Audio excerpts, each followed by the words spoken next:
What did you learn about being a hustler in the market? Welcome to The Next Big Thing. Joining us today, we have Mohamed Milyani, one of Saudi Arabia's giants in tech. For 2 decades, he's been building companies that pushed the ecosystem forward before the ecosystem even existed. I always like to say for the new founders and the new startup, you are on the golden era of building startup. The scene has been changed completely, totally on the last few years. From leading a multi-award-winning fintech to forging co-founder relationships rooted in trust, not titles, his greatest skill isn't just building products, it's building people. Are you keen to work with new generation? Actually, yes, because they are eager to learn. They are eager to prove themselves.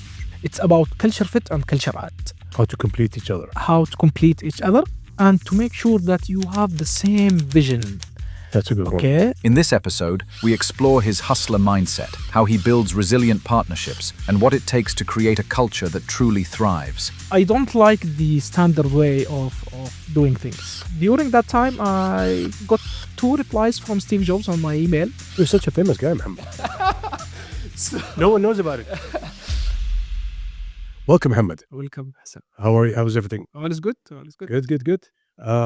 It's going to be a general discussion about the startup, about the company, about the ecosystem, back and forth.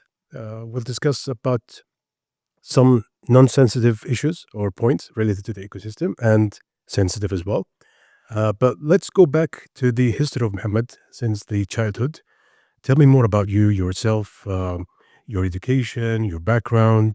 How did you start in the ecosystem? I want to know more about Mohammed. So if I may start from when I was a child, maybe 6 or 7 years old. I used to study on Quran school, so they used to give me a small amount of money on each term. And using that amount, I used to buy some stuff for the kids in the neighborhood. And then on a daily basis, on the afternoon, I go there and start selling the items that I have.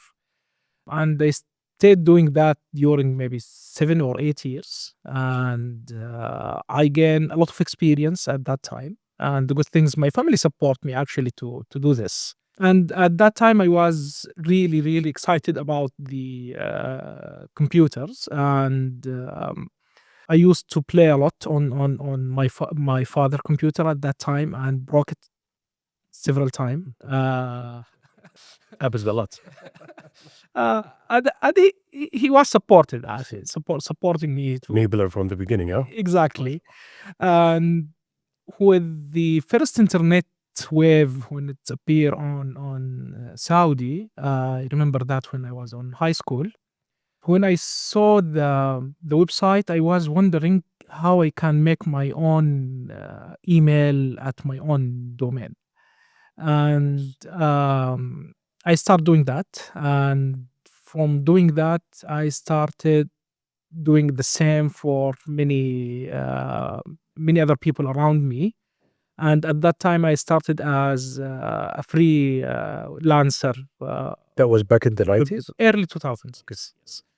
And actually, at that time, I won several competition by doing the website, and also me and one of my friends. There used to be a very famous application company called Baram Jarriba or something like that. Actually, we got an investment from them, 70,000 riyal.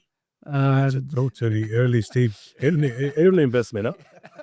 That's a good one. And we at that time we wanted to build something like Arabia, a portal or something like that. We built it actually. We were too young, and the dream died really very early, huh? very early. And I continued as a freelancer developer. I developed many websites, even for companies and different stuff. In those days, how did you reach to the clients? The internet was like in the beginning, there was no marketing, digital marketing. How did you reach the clients? So actually, it was by my business card. And when I see anybody and give him the business card, and they see that I have my own domain for the email, they start wondering why, how, and this was the thing that helped me a lot to such a thing. Then on 2006, I switched from being a freelancer developer to be trainer and instructor, and I was listed on the Apple website as authorized trainer. Training, yeah. And that time I worked with the Apple IMCME, which was the main distributor on the region. As an instructor, I also used to give a lot of lecture for the sales team. Because I got all of the sales and marketing certificate from Apple, and also their support, and I was certified support engineer from them. So I used to give most of the shops and most of the people there lecture how they can sell Apple product, how they can deal with the client. And also at that time I wrote my first book, which was how to use iPod and iTunes. And Oh, sure. I sold 3,000 physical copy. And that was when, in 2010? 2009. 9, 10, yeah. Yes. And I sold 10,000 digital copy at that time. I mean, you're an entrepreneur by genes. And no, actually it was 2008. Yes, Oh, 2008. okay. Yes. And the book was supported by the distributor, so this was a really good thing. I opened a training center for Apple product called iPro, but we killed it because it was too early, the wrong time. The timing. And The at the time, I'm telling everyone it's the right time or not. Yes, so it was too early for that. And from Waqood, me and Abdullah, we started, me and Abdullah Hatim, Dr. Zuhair, we started Lucidiya, which is I always like to call it the AI company, the real AI company. It- And Literally, it is. uh, From day one. No, seriously, yeah. on the last year, and Abdullah was really focusing on Lucidiya, Yeah. and I was focusing on Waqood on the last 4 years before we closed it. So it was like Lucidia was a totally different, separate company, or was it a branch or a... No, and totally separate company. We built it from day one as a totally separate company. Sure. Because we know the startup ecosystem, how they are thinking, the investor how they are thinking. So it was totally different, different company. Actually, now Lucidia is really having a lot of big client and big names working with them, and currently introducing the customer experience management, not only the part of the social media listening or social media analysis like it used to be at the beginning. And on the last year of me working in Waqood, I started to think it was the enough dealing with being a software development house and building mobile application and platform for others. It was really we started to think about shifting how Waqood is working. And one of the idea that was there on the table to be venture builder, house studio for Yeah. developing platform. But then after studying the market, we discovered that it's not the right time to do such a thing here in the region, because there is no enough resources, there is no enough talented people who are going to be a founder or a founder material or a CEO. Still, it's too early for such a thing. And we thought about it. Actually, in Waqood, we built two things. We built something called Nubiyaf. It was similar to Airbnb, but it was launched 3 months before Corona. It's totally clear that we clicked. You killed it, huh? Yes. Also, Because of the right timing? the timing was 3 months before Corona we launched it, so it's something that A no-go. no go. Then I started to think about what should I do. One of the option was there on the table to lead actually Mudiyaf, because it's there, we already have everything, and we can do it. Or to think about something new. On the last 2 years of Waqood, I used to work with Hakba as a consultant, which is a fintech company. It's a Jam'iyya aggregator. I started to understand the scene of the fintech, the connection there with the providers, and how we can do such a thing. And I started to think I why I don't solve the problem that I was facing for 10 years, which was having a prepaid card for the company, and instead of using my personal card, it usually end up really very bad at the end of each month or each quarter. I don't know how much I owe the company, or the company doesn't know how much it's owe me. It's a big pain. Yes. Yeah, yeah. Going back to the solutions that you've been providing since childhood. So you were selling products, turning into freelance selling services, turning into having authoring a couple of books, digital and hard copy, selling into market as selling information and knowledge, and then moving into selling products and as into technology products, software, front end and back end, mobile application, websites, and so on, and moving towards being a co-founder in each site of the roadmap. Now, one main point that you're a seller, mashallah. it's been in your genes, and the point is that being since childhood that you're a hustler, if you might say, into the market gives you a very good eye seeing in the changing and development of the ecosystem behind you and surrounding you. So whatever changes beside you, you pivot towards it and change towards the. One point I want to ask you about the whole trip. What did you learn about being a hustler in the market? Why not focusing on having a relaxed comfort zone, 9 to 5 kind of job and peace of mind? Okay. Actually, I think it's a part of my gene itself, or how was I raised as a child. Actually, my father is a professor on the university. He is the one who put the part of the technology on me, and the way how I like to read books and to know more about the technology. My grandfather, he was one of the people who's actually started the Chamber of Commerce in Mecca, MashaAllah. and he is one of the founder there. In the family part, there was, if I can, Both sides. both sides. Yeah. And one of the thing from my childhood, I don't like the standard way of doing things. I don't like to be in a way that I should do routine things. The abnormal way. Exactly. And also, I think it's in my DNA from my childhood that I want to build something. I know it might be a big word, okay, Is it in bad?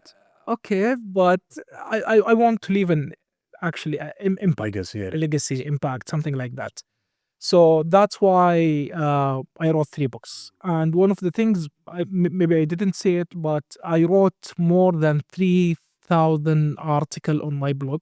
By the way, it's closed now, but I wrote 3,000 article on my blog on how to use Apple product, how to deal with complicated situation in Apple product. I was doing that on the time that where was no ads on the website, no even sponsorship for the website, but I was building it and doing it because I want to leave something, helping the people around me. Coming back to the co-founding team and during Nqood, before establishing Lucidiya, how many years was it? Like 5, 6 years? 5, 6 years, yes. Okay.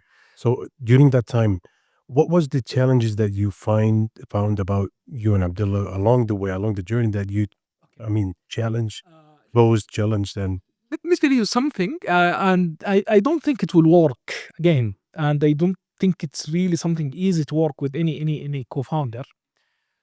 We have a rule, okay? We didn't have any one of us as CEO or managing director. We all, me and Abdullah, say Equally. we both executive founder, okay?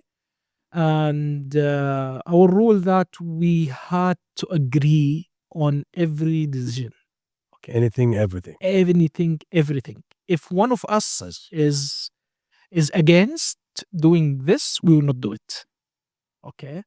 If the other person is really eager about doing that, so it means, okay, we will go to a third person and ask him for an advice, and we will follow the advice. But the main things that we put as a rule, if one of us didn't want to go with it or didn't want to do it, it means it's no go. So that's, I mean, co-founder or founder number 2. Tell me about having synergy between 3 co-founders, like Hatem, for example, when he jumped on the boat. How did the synergy go along between you 3 guys? Actually, in Nqood, we used to have to be 3 founders with Qasim, but Qasim left to complete his PhD and master. So we continued, just me and Abdullah.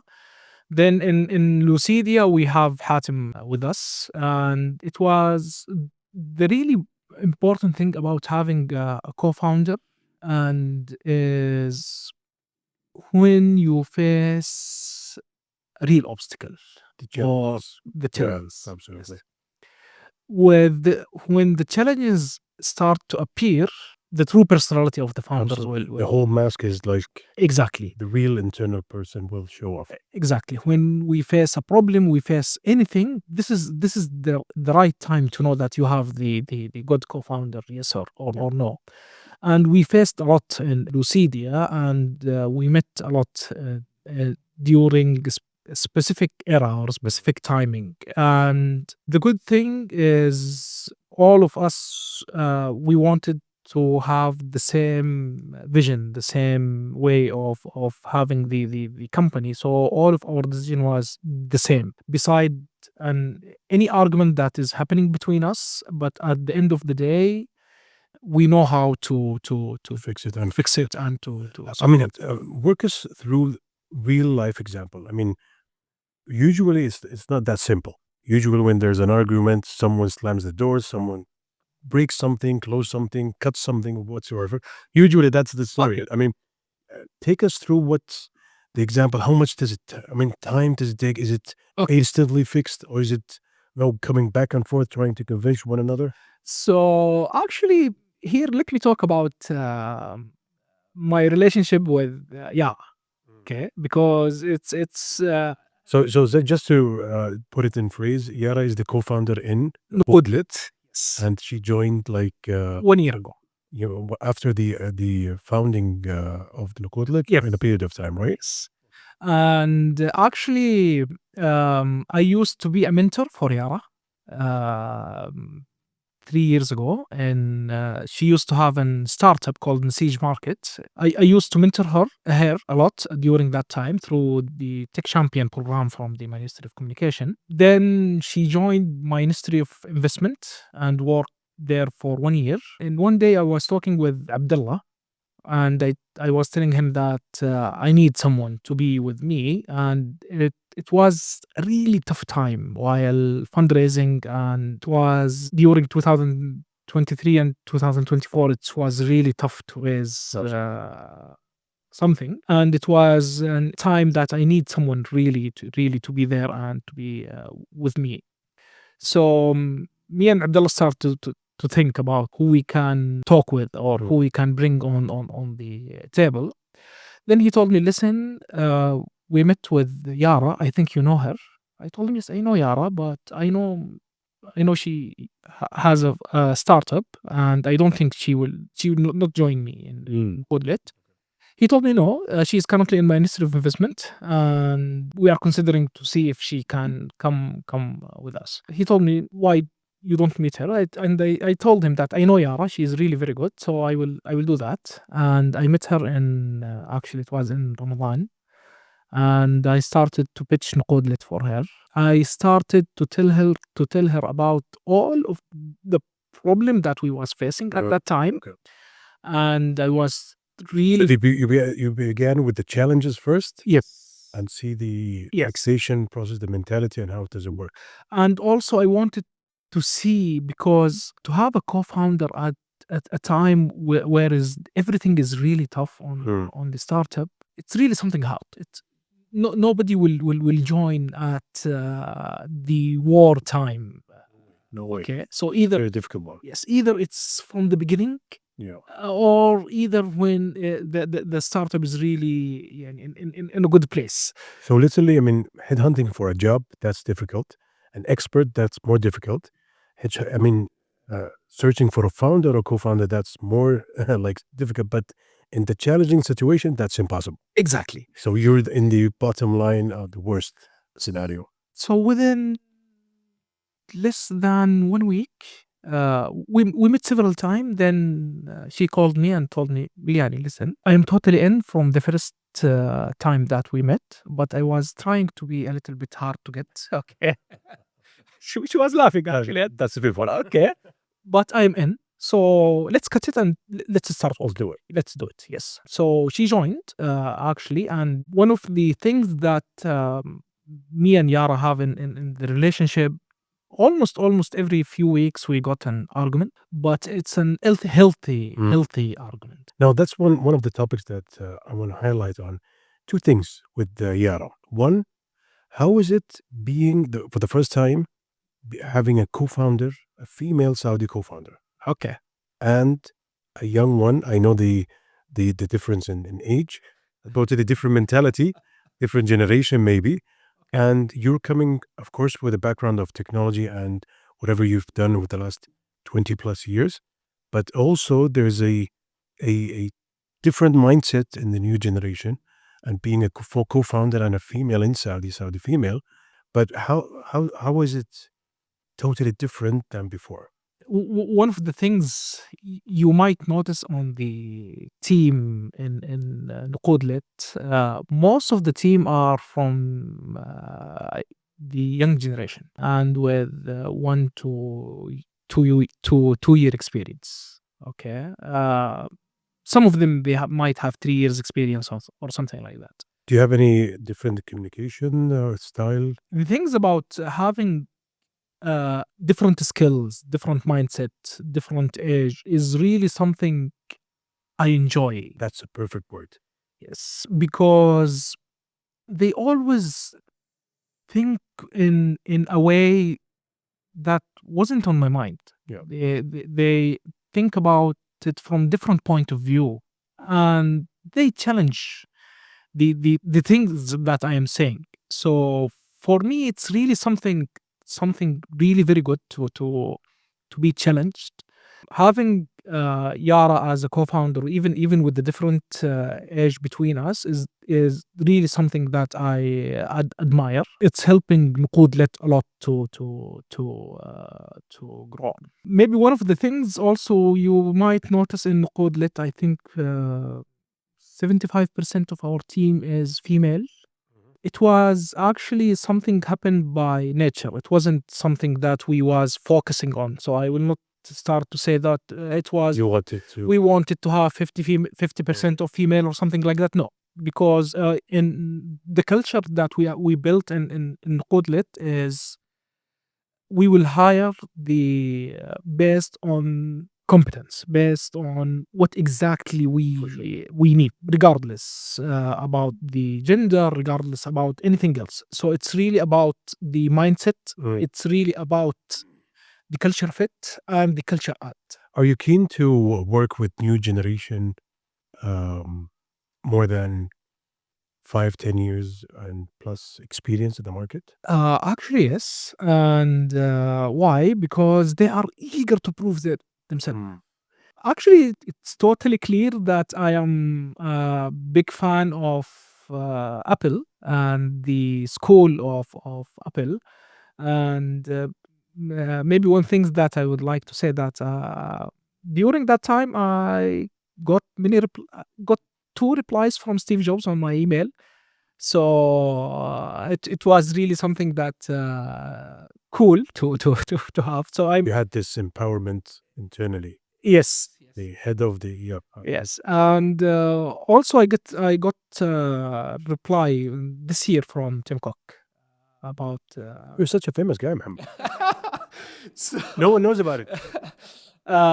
so I'm totally embarrassing the Apple School, and one of the things Steve Jobs said that he always liked to hire the new generation, the new blood, because they are eager to learn, they are eager to prove themselves. And this is one of the things that I always like in the team that we have. I just want to make sure that they are quick learner, they want to prove themselves, and they have the basic knowledge about the thing that they are going to work together with them. Yes, exactly. Tell me more about investments. And before jumping into investment, I'd like to hear about your thoughts about the ecosystem, the startup ecosystem since day one. That the challenges, the changes. I remember back in 2010, and then jumping 15, 20, now 25. Every 5 years, it's a different scenario, different synergy, and ecosystem builders, enablers. Tell me more about Okay. what you experienced. So I always like to say for the new founders and the new startup, you are on the golden era of Oh, building startup and being a founder for startup, also to get an investment. In 2013, it was really very hard to get an investment. Even the early stage of Lucidiya in 2016 or 2017, something like that, it was really very hard to get an investment and or even a big amount of investment. The ecosystem wasn't ready. The angel investor, they weren't ready also about, they didn't understand the basic thing about safe note, the big word now, and that it used to be a big word. Now it's really very easy. But at that time, nobody understood what is the startup life, what is the investment, what is. So it was really very hard. But during the last few years, the scene has been changed completely. So one of the things that I'm really, really proud of is SVC in Saudi Arabia. And when they started the co-matching program, Uqal community, and what they are doing as an angel group and angel investor, they was one of the early believer on the startup and doing a lot of investment on the startup. And the accelerator program that we've seen, like تقدم from Chaos, to Inspire You from STC, Tech Champion from the Ministry of Communication. So we are seeing a lot of 500 also global with Sanabil. Yeah. So we are seeing a lot of enabler on the market, either from the investment side of view, either from the acceleration. The scene has been changed completely, totally on the last few years. And not only, actually, if we are talking about this, not only the investment part, no, even the what the Saudi is doing with the vision of 2030, like the program from NQDB, helping the startup, and they have a lot of program helping the ecosystem and the startup by supporting the founder's salary, by supporting the main team of the company. They are paying for half of the salary for up to 5 person. More than 20 programs, yeah. Yes, so they have a lot of program to support the startup and the ecosystem and on the region. Even kafala, even so a lot of منشآت, or actually also, so a lot of things changed during The whole ecosystem is building up. The enablers are very fine to the dot, absolutely. And what I like about most of the enablers on the ecosystem, they are listening to the previous founders who The more experience, you mean? exactly, who faced a lot. So that's, I mean, listening a lot and having more challenges to be fixed for the new generation founders and startups. That's a new thing and method to deal with. Did you realize that there's also you said back 2013 the investment and raising a round of investment was difficult. Is it the same now? 25? Okay, so actually it was the golden era in maybe 2020, 2021. Yeah. It was the golden era, but then there was a bubble, and the bubble exploded, and again we collapsed again with the investment scene and the investment ecosystem, because a lot of things, wrong valuation.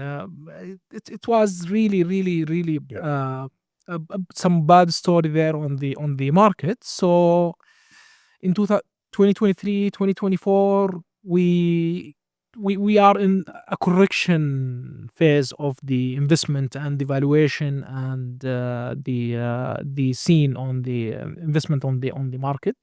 So currently we are in the correction phase, but with the correction phase, it means that it will slow down again the investment, especially many of the big investor and they started to lose faith on the ecosystem or startups? no, on the startup because of some of the wrong valuation has happened and Yeah.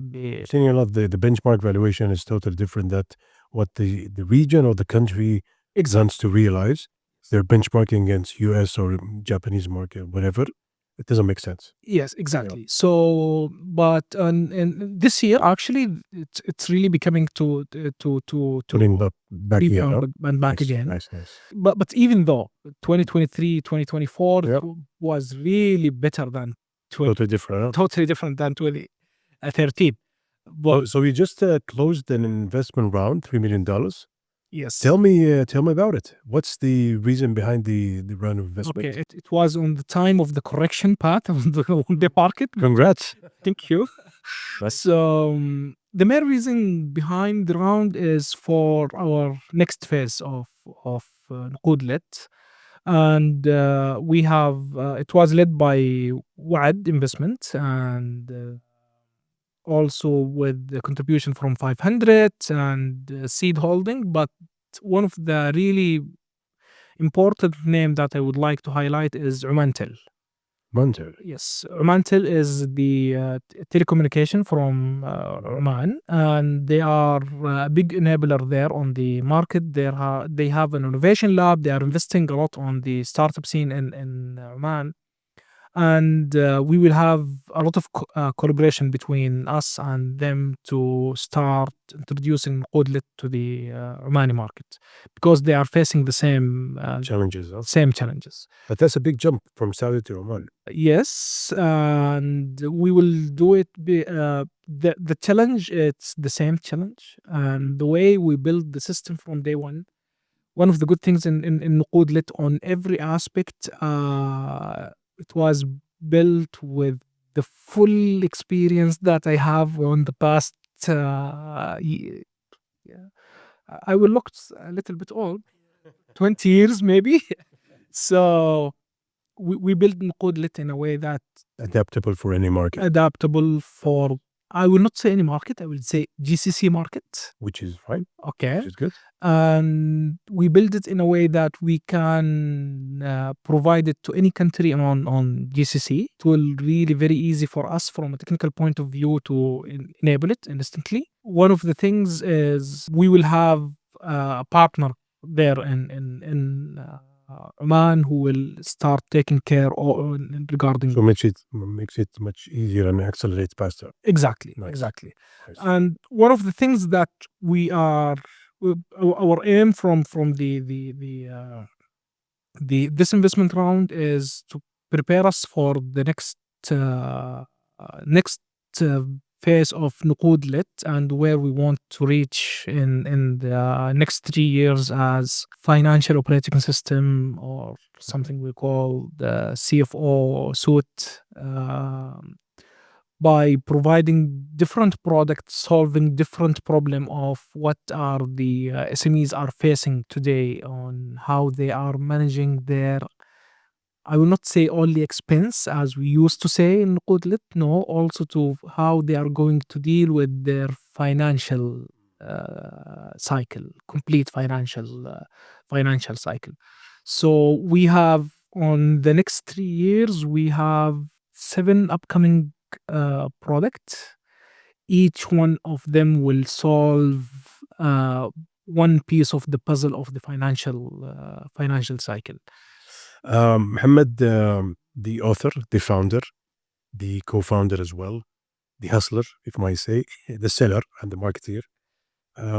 Tell me one thing that you want to tell the new generation co-founders and founders in the market and people coming from outside Saudi Arabia to the Saudi market, and from your vision, from your perspective, one advice for every single one founder wants to start his own business. Okay. So, uh, if you are going to choose a co-founder or with you, one of the most important thing is to become transparent, totally transparent with them. Don't hide anything. Fight from the beginning. Okay, put the rules from the beginning and sit together. Put how you are going to communicate. Uh, even talk about your personal problem with them, personal life with them, so they will understand you when you are on a pressure or something like that. Don't hide anything with your co-founder, and fight before signing anything. Set the rules, set the communication, set everything from the beginning, and then start working with the co-founder. And also, one of the important thing, and while you're selecting the co-founder, sometime we start to think about that we should hire someone with the same mentality or the same way. No, it doesn't matter. What matter is the culture. And when I talk about the culture, it's not only about the having a totally culture fit, no, but it's about culture fit and culture add. What they will add to your culture, How to complete each other. how to complete each other, and to make sure that you have the same vision. That's a good one. Okay, the same value of how to deal, how to build the startup. It doesn't matter if you are the complete opposite, okay, but having the same value, having the same having something, I would like to say, between a culture fit and culture add, Sure. it will be really something that will help you to growth and to build a startup. So seeking the right co-founder, it's all about culture fit, completing each other, sharing the same values and vision, and also putting on table the challenges at the beginning in order to see are they the right fit or not. Because startups could close, could shut down, but co-founders could succeed in another different story. You don't need to make a good story from the first startup. You could make it on the third or the fourth, but at least your co-founder is going to be a lifetime co-founder. Exactly. That's good. Mohamed Milyani, thank you for the next big thing in Riyadh, and thank you for joining us. Thank you.